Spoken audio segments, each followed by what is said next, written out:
ada cara baru yang dilakukan Pertamina dengan melakukan kenaikan secara diam-diam. Nah, ini gimana nih menurut pendapat dari Mas Ayub sendiri?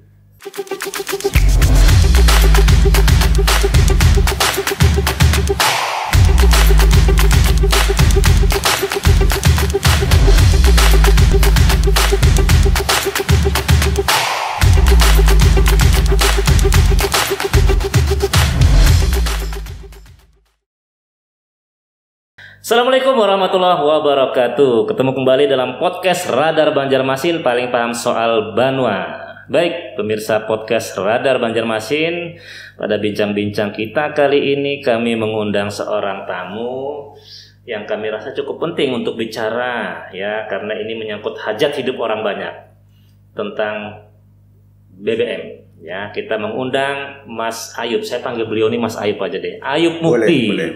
Ya, karena masih muda nih, ya. Muda, gagah, dan masih single nggak? Sayangnya udah.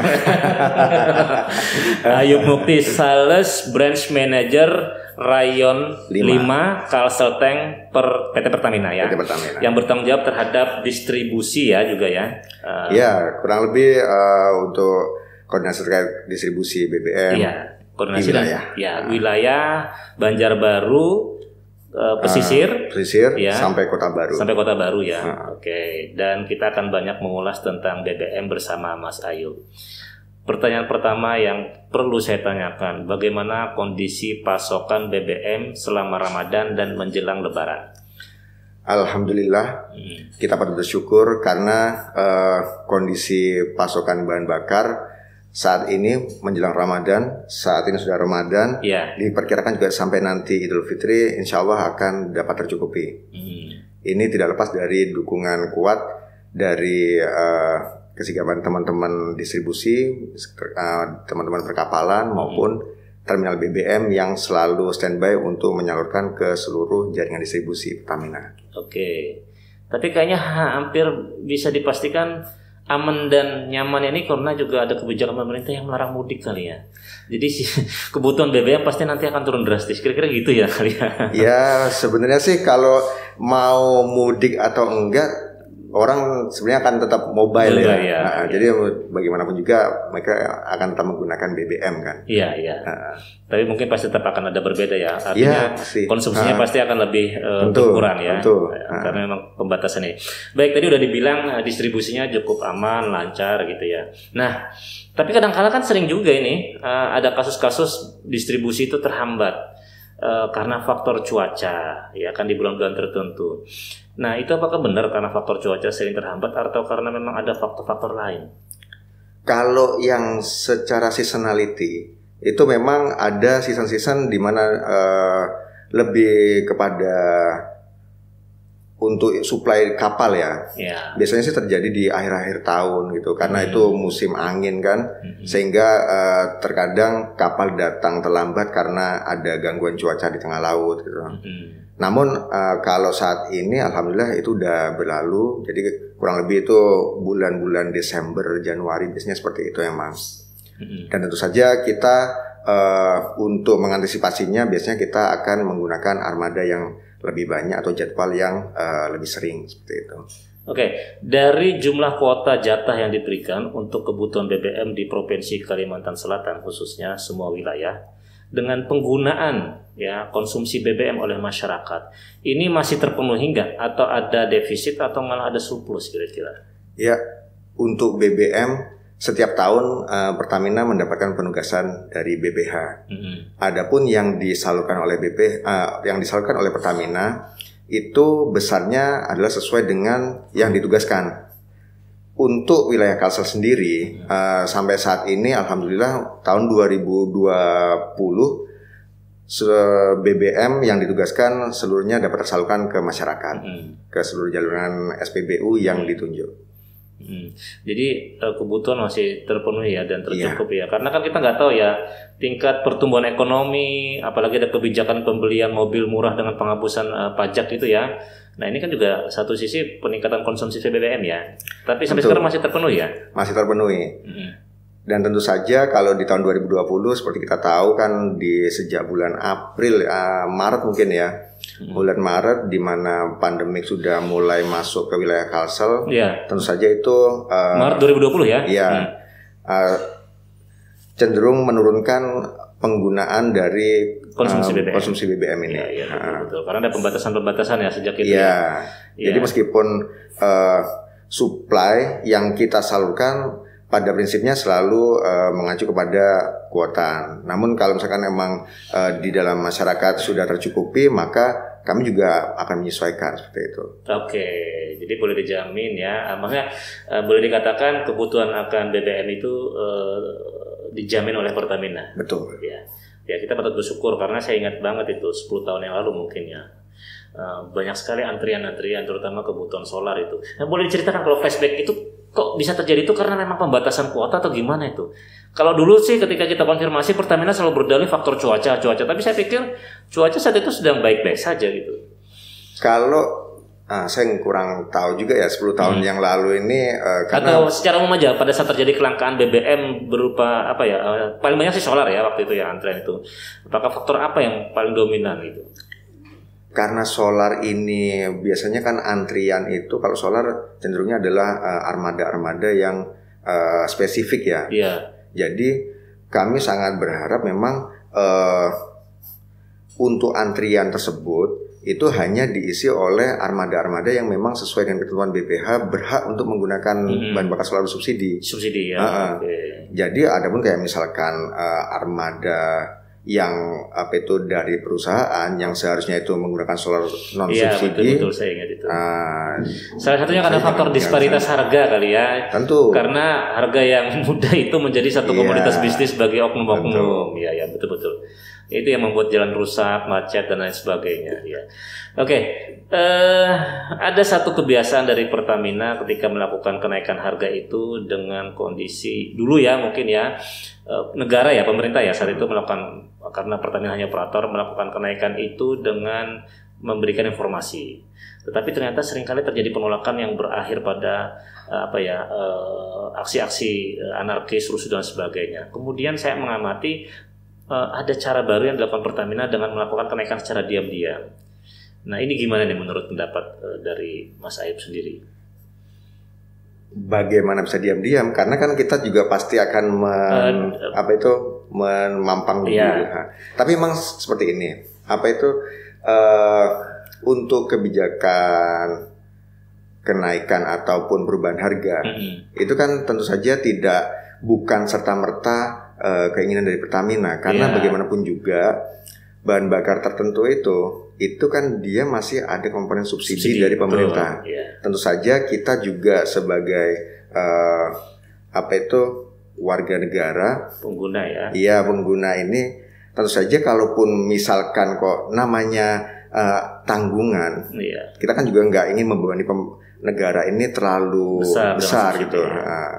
Karena dengan beban yang terlalu besar di sini kan tentu saja berarti nanti akan ada beban lain yang tidak dapat ditanggung oleh negara kan, seperti itu kan. Ada wacana yang digulirkan oleh pemerintah, oleh Pertamina bahwa BBM subsidi akan dihapus dan masyarakat didorong untuk menggunakan BBM non subsidi dengan dalih ya bahasanya yang diperhalus karena lebih ramah lingkungan, lebih sesuai dengan kebutuhan kondisi motor-motor zaman sekarang gitu ya.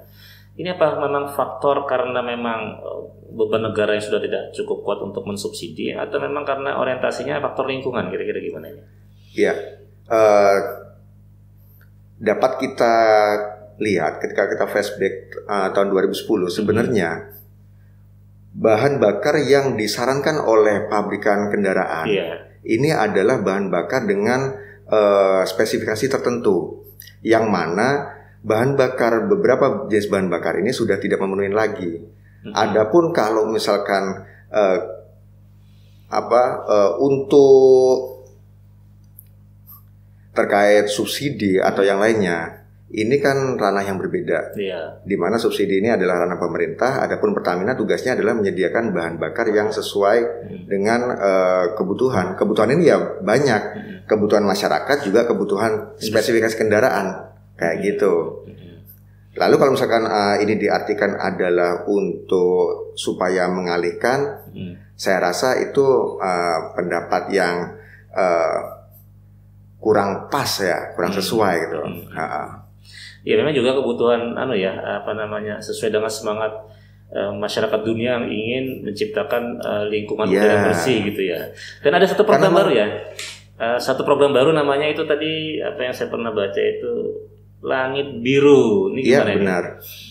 Jadi program Langit Biru ini itu sudah dimulai kurang lebih tahun 2020, di mana program Langit Biru ini sebenarnya adalah program edukasi kepada masyarakat sebagai konsumen bahan bakar, yang mana masyarakat diedukasi untuk dapat menggunakan bahan bakar yang lebih ramah lingkungan dan sesuai dengan kebutuhan kendaraan. Karena bagaimanapun juga apapun yang akan digunakan oleh masyarakat, tentunya kita berharap itu adalah yang terbaik, ya kan? Kalau misalkan kita bisa menyediakan yang lebih baik, tentu kita akan mengedukasi itu supaya semuanya dapat menggunakannya. Ya, menariknya yang saya baca itu untuk mendukung program Langit Biru dan edukasi masyarakat, ini dikasih stimulus ya, artinya membeli BBM Pertalite yang RON-nya lebih tinggi dengan harga seperti harga bensin, ya benar gitu ya? Iya betul. Itu berapa juga di Kalimantan Selatan? Iya. Mulai kapan? Jadi itu launching dari tanggal 18 April ini. 18 April ya. Nah, sudah. Berarti baru beberapa hari lalu ya, 2 hari lalu ya. Iya. Nah, 18 April di Kota Banjarmasin. Kota Banjarmasin. Dan itu hanya khusus di Kota Banjarmasin saja? Saat ini hanya di Kota Banjarmasin. Hanya Kota Banjarmasin saja. Peruntukannya untuk roda 2 dan 3. Untuk roda 2, roda 3 dan taksi plat kuning. Oke, artinya untuk transportasi publik. Iya, betul. Di semua SPBU? Di semua SPBU yang dulunya dia karena ini adalah program edukasi yang ditujukan untuk konsumen premium, maka untuk penjualannya semua SPBU yang dulunya menjual premium akan menyediakan Pertalite yang khusus ini. Gitu. Jadi supaya mereka misalkan sudah terbiasa membeli di salah satu SPBU, mereka juga mendapatkan edukasinya lebih mudah kayak gitu. Oke, jadi kalau dia misalnya terbiasa di SPBU A ya membeli BBM jenis premium, sekarang diarahkan untuk beli Pertalite dengan harga yang sama gitu ya. Dan itu memang masih disubsidi juga ya oleh Pertamina artinya ya. Dengan selisih harga dari harga BBM premium tadi dengan itu. Iya, tentu saja. Oke, sampai kapan ini nanti programnya? Jadi program ini akan berlangsung kurang lebih sampai 6 bulan. Oh, 6 bulan? Iya. Lumayan ya.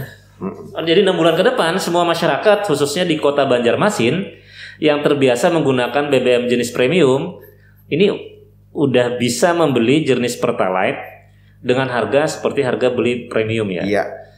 Dan itu hanya peruntukan roda 2, 3 dan roda 4 khusus untuk transportasi publik jenis taksi kuning. Iya. Tidak ada pembatasan jam?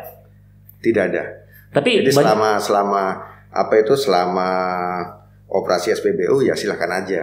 Di berapa SPBU? Di semua Kota Banjarmasin? Di Banjarmasin ada 16 SPBU yang menyediakan. Boleh disebutkan di beberapa di wilayah kota jalannya? Kurang lebih misalkan kayak di Jalan Adiaksa, di Jalan Sutoyo, Jalan Ayani, ada juga di Jalan Pramuka. Jalan Pramuka ya. Di daerah Flyover ada juga. Esparman itu juga ada ya? Esparman tentu saja. Oke. Jadi hampir di semua SPBU ya? Hampir di semua SPBU. Tentu saja yang dulunya menyediakan premium, maka sekarang menyediakan Pertalite. Dan itu semua SPBU itu tidak lagi juga menyediakan premium? Tidak lagi. Karena mereka sudah mulai untuk mengedukasi masyarakat kan. Sisi marketingnya menarik ini. Karena ada target untuk mengedukasi masyarakat beralih menggunakan jenis Pertalite ya. Iya. Ya memang menarik ini dari. Dan sebenarnya bukan harus beralihnya ke Pertalite. Iya. Karena kami juga misalkan dia dari premium, saya ingin beralihnya ke Pertamax. Iya. Silakan saja gitu. Tapi harga kan nggak berubah kan? Oh iya, nggak maksudnya namanya mengedukasi ini kan ada yang ingin menerima kayak nama kita belajar, ada yang pengen cuman ya udah ini cukup nih, atau yang lebih gitu. Tapi itu artinya Pertalite yang dijual biasa sebelum ada kebijakan ini sekarang harganya sudah beralih semua ya rata-rata ya berarti diturunkan sesuai dengan harga jenis premium BBM ya. Iya. Kalau nggak salah berapa itu? 6.000 berapa? 6.450. Sebelumnya Pertalite berapa? 8.000 ada gitu ya. Kan juga selisihnya ya. Iya. Ya, oke, ini bagi masyarakat nih ya informasi yang menarik nih. Jadi bagi pengguna BBM yang selama ini mengkonsumsi jenis premium, ini udah saatnya nih menggunakan jenis Pertalite. Kalau perlu Pertamax aja sekalian karena motornya bisa lebih awet kali ya. Ini pasti edukasinya Pertamina mesti gitu ya. Karena bagaimanapun juga Pertamax ini kan Pertamax series ya. Iya. Itu kan selalu menawarkan program-program promo yang lebih bervariasi. Bervariasi.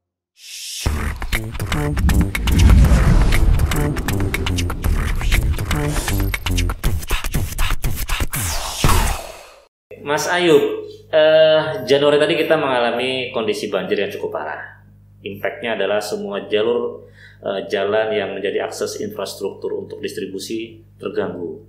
Iya. Sampai sekarang juga masih terasa ya. Masih. Nah ini gimana dampaknya? Coba diceritakan kondisi terkini dan dibandingkan dengan kondisi yang pada saat Januari lalu. Ini bagaimana impactnya terhadap penjualan distribusi BBM itu sendiri? Iya. Banjir itu terjadi kan bulan Januari. Pertengahan Januari, di mana kita baru saja pergantian tahun. Itu, sebelumnya mungkin bisa saya sampaikan bahwa untuk distribusi BBM ini, itu dia kan di wilayah Kalsel. Kita memperoleh dari terminal BBM di Banjarmasin. Ada juga di Kota Baru. Kota Baru ya, betul. Dan mungkin sebagian dari Pulang Pisau kayak gitu. Oh, ada terminalnya juga Pulang Pisau. Ya, untuk daerah yang berbatasan dengan Kapuas. Jadi sejak terjadinya banjir tersebut, di mana banjir itu mengakibatkan kerusakan yang cukup parah, itu adalah di daerah Jalan Gubernur Syarkawi. Iya, Gubernur Syarkawi. Di mana itu adalah akses menuju ke daerah Banua 6. Iya. Dan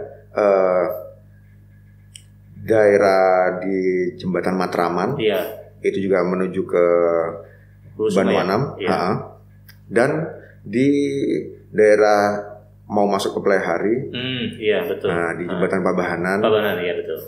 Jadi memang sejak terjadinya banjir tersebut, kendala yang paling terasa itu adalah di mana karena kondisi jalan di Jalan Gubernur Syarkawi yang sangat tidak stabil, disebabkan oleh yang biasanya itu jalan adalah jalan aspal, namun sekarang itu udah bisa dibilang medan off-road ya, jadi udah jalan off-road gitu.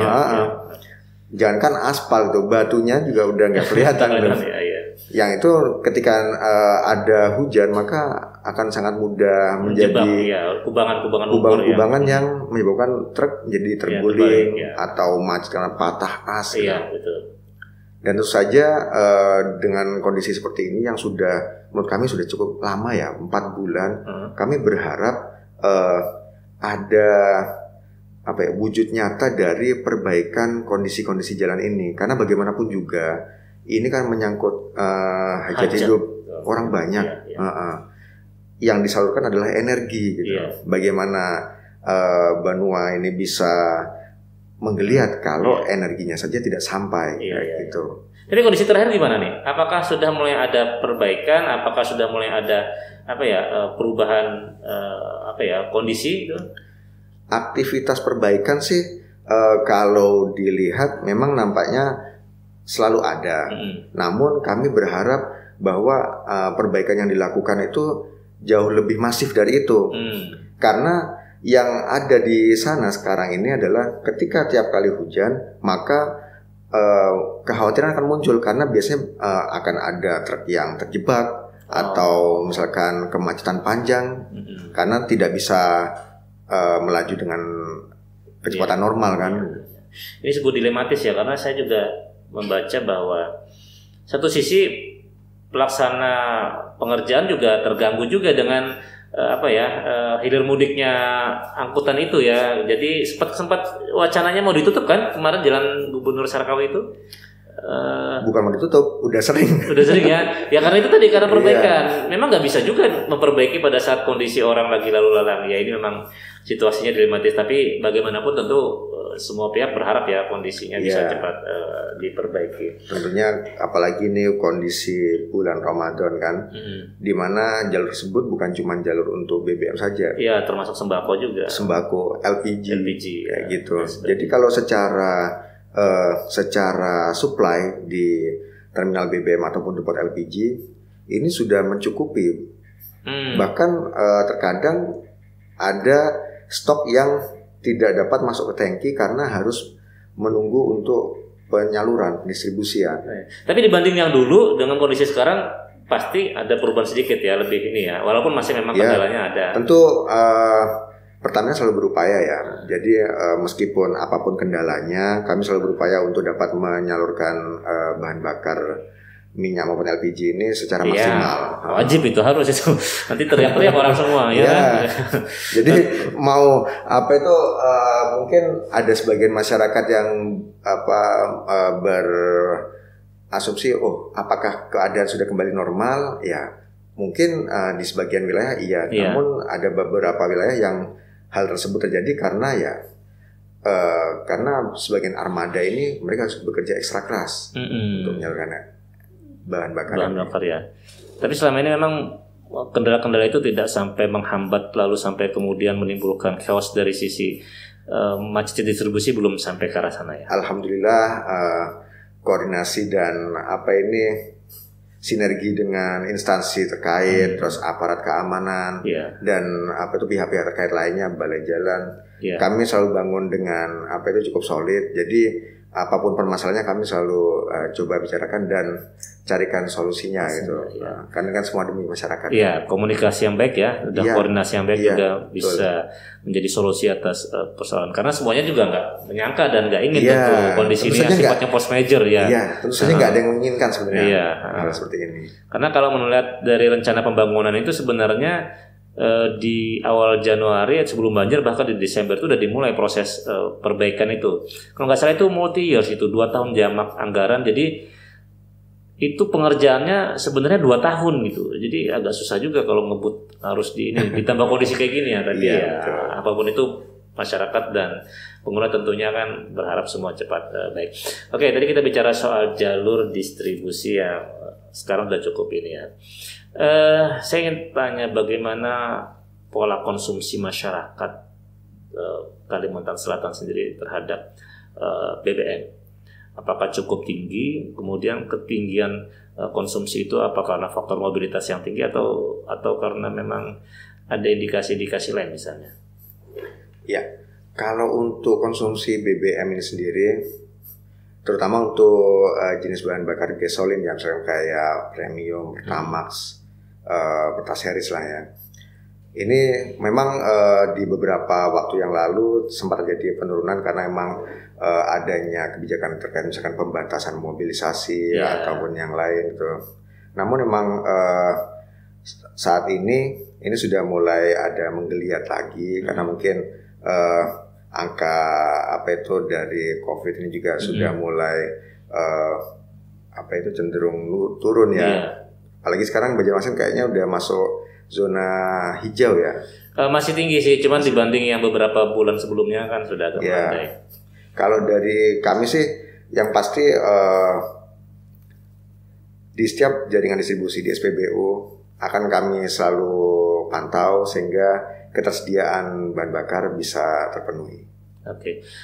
Mas Ayub, dulu itu kan ada banyak kasus ya.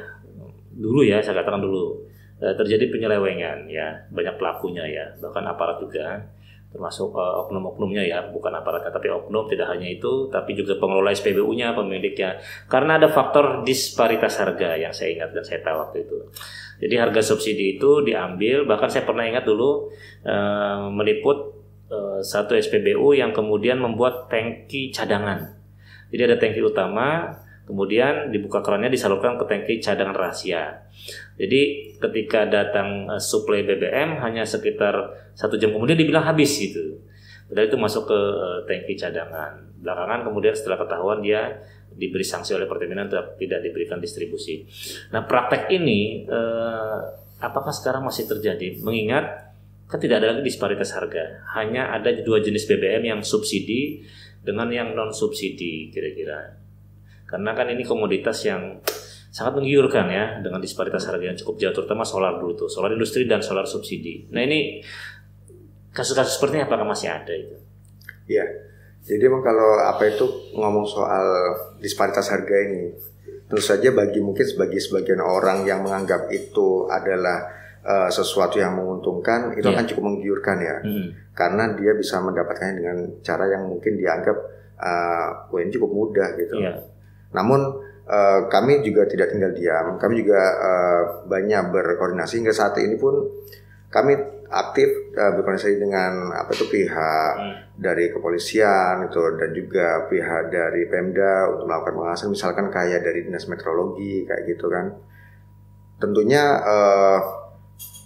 namanya modus kejahatan ini kan nggak mungkin satu macam ya, berkembang kayak gitu. Dan kita sih selain melakukan pengawasan, melakukan monitoring ke jaringan distribusi kami juga memberikan edukasi kepada mereka. Karena bagaimanapun juga bisnis yang dibangun dengan cara yang melanggar hukum itu tentu tidak akan pernah langgeng. Kayak gitu. Dan tentu saja sebenarnya kenapa harus melakukan itu? Karena bisnis energi ini tentu saja bukan sesuatu yang musiman. Jadi tentu saja langgeng continuity itu merupakan sesuatu yang sangat besar untuk dipertahankan. Kayak gitu. Dan alhamdulillah dari perkembangan yang ada dari hasil koordinasi kami dengan aparat keamanan sampai saat ini, hal tersebut sudah tidak pernah dijumpai lagi. Iya, memang tidak ada lagi sih, karena memang kan situasi sudah berubah. Dulu kan yang saya tahu itu disparitas harga itu memberi celah. Kemudian juga penyalur dan yang bukan penadah sih, yang penyalur, penyuplai dan orang yang menerimanya juga ada, karena dulu kan sering dan juga banyak marak aktivitas tambang ilegal ya. Jadi konsumsi alat beratnya itu kan didapat dari sana gitu ya. Terutama juga sekarang kan informasi itu berjalan sangat cepat ya. Jadi mungkin kalau dulu mereka masih menganggap bahwa hal seperti ini mudah untuk ditutupi. Tapi kalau sekarang saya rasa sudah era keterbukaan, semua bisa ikut memantau. Akhirnya ya kita seperti mendapatkan bala bantuan untuk melakukan monitoring ini.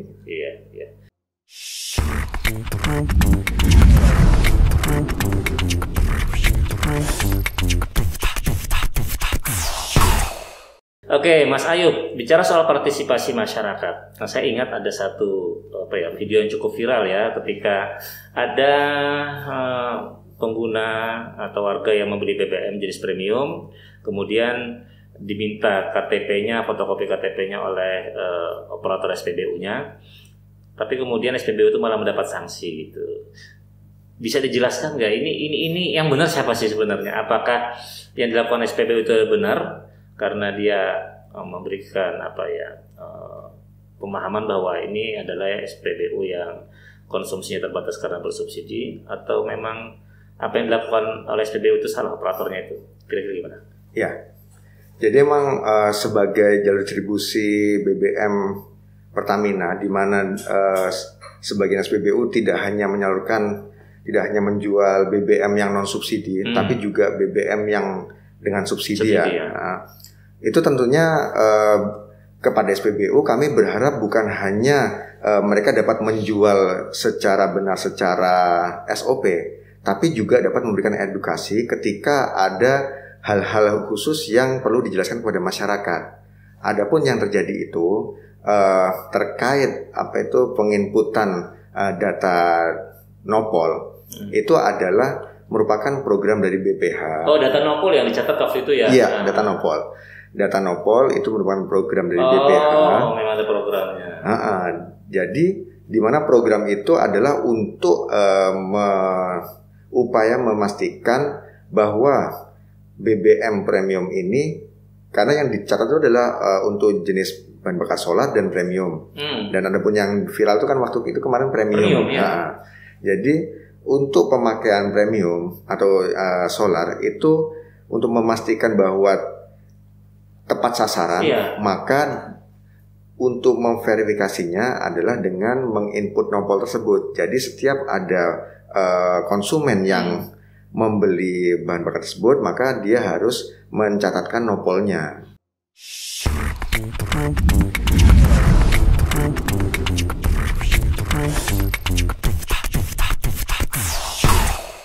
Tadi verifikasinya itu tadi masuk di mana nopolnya itu tadi, Mas Ayu? Ya, jadi di setiap SPBU sekarang itu untuk yang melakukan penjualan premium dan solar itu kan sudah dilengkapi juga dia semacam perangkat digitalisasi ya. Okay. Jadi di mana di situ bisa sebagai alat untuk menginput nopol itu. Dan itu saja yang perlu digarisbawahi bahwa SPBU ini seharusnya membekali operatornya dengan edukasi yang bisa bermanfaat untuk disampaikan kepada masyarakat. Sehingga kalau kemarin kan sebenarnya kejadiannya itu adalah di mana mungkin operator ini sedang hektik ya, antrian panjang sehingga harus segera menuntaskan penjualannya, pengisiannya, sedangkan konsumen juga menanyakan. Tentu saja ini saya harap sih kemarin yang dilakukan, yang Pertamina berikan kepada SPBU tersebut itu bisa menjadi pembinaan yang bukan cuma kepada mereka, tapi juga bisa menjadi pelajaran bagi semuanya. Disanksi ya kemarin ya SPBU-nya? Iya. Disanksi untuk tidak menerima distribusi BBM lagi ya? Karena bagaimanapun juga kan kita juga harus memastikan bahwa bahan bakar yang ditugaskan ini benar-benar tersampaikan secara benar kan ya. Jadi kalau misalkan emang itu kami memberikan bukan semata-mata mensanksi ya. Sebenarnya lebih kepada gini konsepnya. Ketika kita memberikan jeda waktu untuk dia tidak berjualan sementara, itu akan memberikan waktu yang cukup bagi dia untuk melakukan pembinaan kepada operatornya. Kayak gitu. Ya ini juga sebenarnya kalau menurut saya otokritik juga buat Pertamina, karena ternyata terjadi kegagalan ya dalam tanda petik. Karena masyarakatnya ternyata nggak tahu, dia pikir mungkin ada semacam mungkin kebijakan yang dibuat-buat mungkin ya, padahal ternyata kebijakan dari pusat. Dan si operator sendiri mungkin dari sisi penyampaiannya juga kurang pas kali ya. Mungkin satu sisi ya. Kalau untuk pelaksanaan sendiri sebenarnya sudah ada sosialisasinya. Jadi di beberapa sudut di SPBU kami tuh sudah memasang di mana itu adalah ini merupakan program dari BPH itu, di mana input nopol itu adalah untuk kewajiban BBM premium dan solar kepada siapa saja. Tapi nanti ketika nomor itu diinput, maka akan terdata nopolnya sendiri ya, bukan pemiliknya ya. Terus nopol itu nanti akan jadi basis data untuk Pertamina gitu, bahwa ini digunakan oleh nopol ini gitu. Data itu nanti akan dijadikan apa itu nanti nopol itu? Karena ini adalah kebijakan yang diberikan BPH, tentunya BPH lebih tahu ya. Oh, dari BPH, dari pusat. Oke, badan pengatur itu ya. Oke. Terkait dengan masalah BBM bersubsidi tadi. Saya sering melihat loh ya, masyarakat kita ini di Kalimantan Selatan khususnya di beberapa SPBU, hampir di semua SPBU yang menyediakan premium itu rela antri ya. Beberapa di antaranya bahkan saya lihat mobil-mobil yang sebenarnya secara peruntukannya itu untuk konsumsi BBM-nya bukan jenis premium, dan penggunanya pun secara logikanya sebenarnya orang yang memiliki kemampuan secara finansial. Ini kira-kira apa nih menurut Mas Ayu? Artinya edukasinya yang tidak tercapai atau seperti apa? Kok masih banyak masyarakat yang rela antri gitu ya? Ya. Jadi emang edukasi ini merupakan merupakan hal yang sifatnya itu harus berkelanjutan, bukan hal yang sekali diterapkan langsung jadi gitu kan. Dan tentu saja masyarakat ini mungkin ketika sebelumnya dia tidak mendapatkan edukasi yang tepat, kami merasa bahwa semoga dengan program Langit Biru ini dapat mengedukasi mereka secara lebih masif gitu. Karena bagaimanapun juga tentu saja seharusnya ketika kita hendak misalkan menggunakan sesuatu, misalkan kendaraan, kita harus paham dengan konsekuensinya, bahwa kendaraan tentu saja akan membutuhkan bahan bakar, di mana bahan bakar itu ada yang beberapa jenisnya hanya dapat dikonsumsi oleh golongan tertentu, kayak gitu. Oke, ini menarik programnya Langit Biru. Tapi kok kenapa cuma cakupannya Banjarmasin, nggak beberapa wilayah yang konsumsinya cukup tinggi, Banjarbaru, Martapura? Iya, kalau di Kalsel memang di sini ada Banjarmasin ya. Tapi sebenarnya Banjarmasin ini pun itu termasuk kota yang paling buncit loh ini. Kalau di antara kota-kota besar lainnya itu, ya. Karena total saat ini terakhir kali itu sudah berjalan di 85 kota-kota besar dan kota lainnya di seluruh Indonesia. 85 kota besar di Indonesia ya. Iya. Sudah menerapkan kebijakan ini. Iya. Target 6 bulan. Artinya nanti secara nasional ketika edukasi sudah dirasa mulai mengubah pola dan perilaku masyarakat, maka masyarakat harus bersiap-siap ini bahwa nanti mungkin BBM akan tidak lagi ada di SPBU. Kira-kira begitu ya. BBM selalu ada di SPBU. Bukan, maksud saya jenis premium. Bukan, sorry. BBM selalu ada. Ya, maksud saya jenis premium itu tidak ada lagi. Kira-kira seperti itu. Ya, jadi justru malah kalau misalkan bisa, justru kalau masyarakat ternyata antusiasmenya tinggi, bisa jadi malah sebelum 6 bulan udah beralih semua gitu. Oke.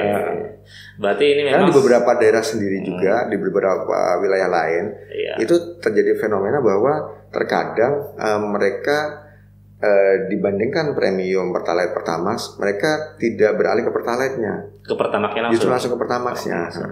Ya, berarti dengan kata lain kebijakan ini selain mengedukasi, juga ini merupakan cara negara, pemerintah ya, untuk bagaimana secara perlahan mengurangi subsidi terhadap BBM yang dibutuhkan masyarakat. Kira-kira seperti itu. Nah, terus pertanyaannya, saya katakan jawab dengan benar, pasti seperti itu ya.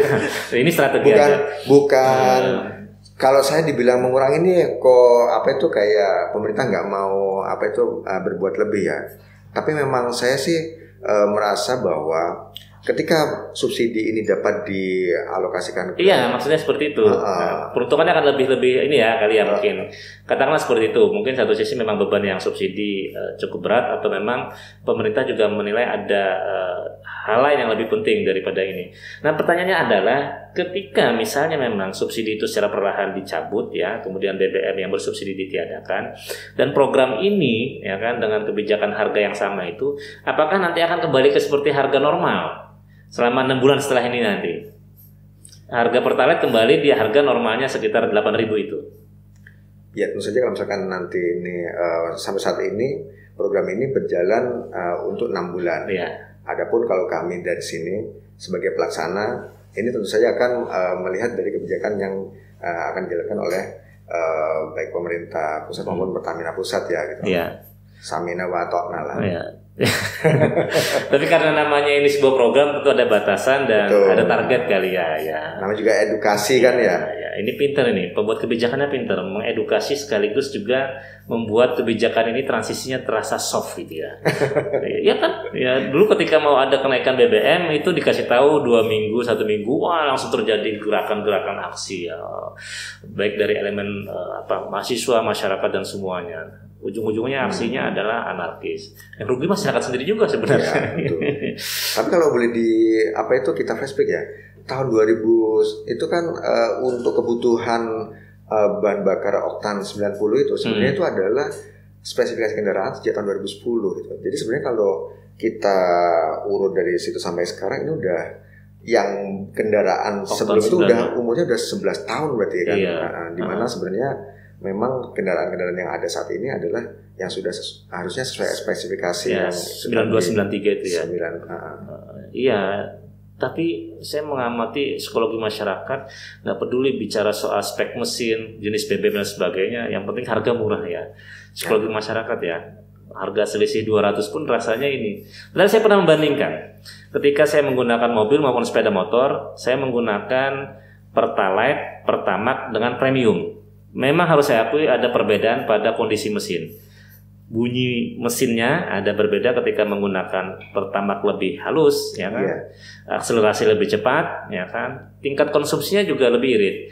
Perbandingannya misalnya kalau bensin saya harus membeli 5 liter, Pertalite sekitar anggap sekitar 4 liter, maka dengan Pertamax hanya sekitar 3 liter. Dengan harga yang kalau dikumulasikan semuanya sama. Tapi keuntungannya sebenarnya adalah bagi mesinnya sendiri. Ya. Tapi sekali lagi ternyata bagi masyarakat kebanyakan ya kan yang penting lebih murah. Dan saja ini kan nanti makanya ini kan disebut program edukasi ya Pak. Jadi harapannya dengan mereka itu diberikan kesempatan untuk menggunakan bahan bakar yang lebih bagus dari premium dengan harga tidak perlu menambah gitu. Nah, akhirnya mereka bisa merasakan sendiri bahwa memang ada perbedaan itu dan memang ini layak untuk diperjuangkan. Iya, idealnya seperti itu ya. Ya, memang benar juga sih. Cara mengedukasi ini sesuatu yang sulit. Ini melakukan perubahan perilaku ya. Betul. Kalau dalam teori sosialnya ini mengubah perilaku ini pasti akan banyak muncul penolakan-penolakan. Ya, ini kita serahkanlah ke Pertamina bagaimana mengedukasi masyarakat. Itu sama halnya kayak mengedukasi pengendara untuk menggunakan helm. Oh iya, betul, saya ingat sekali. Ya, dulu orang bilang sebutnya helm kerupuk gitu ya, sebelum ganti ke helm safety SNI itu. Kan sampai disediakan oleh aparat-aparat Satlantas di edukasi gitu. Memang itulah edukasi. Tapi saya ingat tuh, saya dulu pernah terlibat loh itu. Saya ketika itu Radar Banjarmasin khususnya itu kita bekerja sama dengan Ditlantas Polda Kalsel. Saya ikut rapat waktu itu. Jadi kita punya satu rumusan bagaimana mengedukasi dengan pendekatan-pendekatan psikologis. Jadi ketika itu kita memberikan pengumuman, ingat sekali saya, diumumkan bahwa 10 hari lagi akan razia besar-besaran, 9 hari lagi, berapa hari lagi, bla bla. Pada tingkat tataran actionnya, pada saat pelaksanaan razianya, tingkat pelanggarannya sangat minim dari yang sebelum-sebelumnya. Ternyata masyarakat itu beralih menggunakan helm bukan karena safety-nya, tapi lebih karena takut ditilang. Namun memang bagus juga kan, karena ya boleh lah. Takut itu kan sebenarnya upaya waspada ya. Iya betul. Tapi bukan takut karena lebih keselamatan dia lebih ini ya, tapi takut karena ditilang itu. Iya. Ternyata ancaman yang sifatnya pendekatan sanksi itu lebih menarik itu. Mungkin nanti bisa diadopsi juga. Ya kan, bagi yang mengkonsumsi Pertamina tapi mampu mengkonsumsi premium mampu membeli Pertalite, nanti nggak usah lagi nanti nopolnya dicatat gitu. Bisa jadi itu nanti. Ya, kan? Bisa jadi masukan itu. Ya, nanti kan ini ternyata orangnya bla bla bla gitu. Latar belakangnya ini nggak boleh di ini. Baik Mas Ayu, bincang kita udah gak terasa cukup lama dan banyak informasi yang kita dapatkan, terutama tadi program Langit Biru. Jadi saya ingat lagi buat masyarakat khususnya warga Kota Banjarmasin yang selama ini masih mengkonsumsi jenis premium, BBM jenis premium, mulai sekarang bisa membeli Pertalite hingga 6 bulan ke depan dengan harga premium dan tidak perlu antri. Keuntungannya pastinya sepeda motornya atau motornya, transportasi mobilnya juga lebih awet, lebih ramah lingkungan dan itu lebih hemat ya. Jadi sayang kalau nggak dimanfaatkan, sekaligus pembelajaran juga untuk beralih. Sebelum saya lupa, saya juga ingin mengucapkan tentunya terima kasih kepada Bapak Wali Kota Banjarmasin atas dukungannya terhadap program ini. Semoga program Langit Biru ini yang dijalankan di Kota Banjarmasin ini bisa menjadi sarana edukasi masyarakat yang tentunya nanti bisa inline dengan visi dari Kota Banjarmasin, yaitu untuk menciptakan suasana masyarakat yang aman, nyaman, dan lebih maju gitu kan. Dan tentunya semoga ini juga mendapat respon positif juga dari masyarakat dan kita bisa menciptakan Banjarmasin yang lebih baik. Kalau berkaca dari kasus transisi peralihan penggunaan minyak tanah ke gas dulu cukup lama juga ya. Nah ini sekarang peralihannya dari jenis premium ke Pertalite. Apapun itu kebijakannya kita selalu coba lihat dari sisi positifnya saja. Ya. Baik, terima kasih sekali lagi Mas Ayub sudah menjadi tamu podcast Radar Banjarmasin. Kita banyak bincang tentang distribusi tadi, tentang program Langit Biru dan juga berbagai kebijakan Pertamina lainnya. Baik, pemirsa podcast Radar Banjarmasin, kita akan ketemu kembali dalam bincang-bincang selanjutnya dan apa yang kita diskusikan hari ini bisa menjadi informasi yang bermanfaat harapannya bagi warga Banjarmasin, terutama tadi dalam program Langit Biru. Terima kasih. Assalamualaikum warahmatullahi wabarakatuh.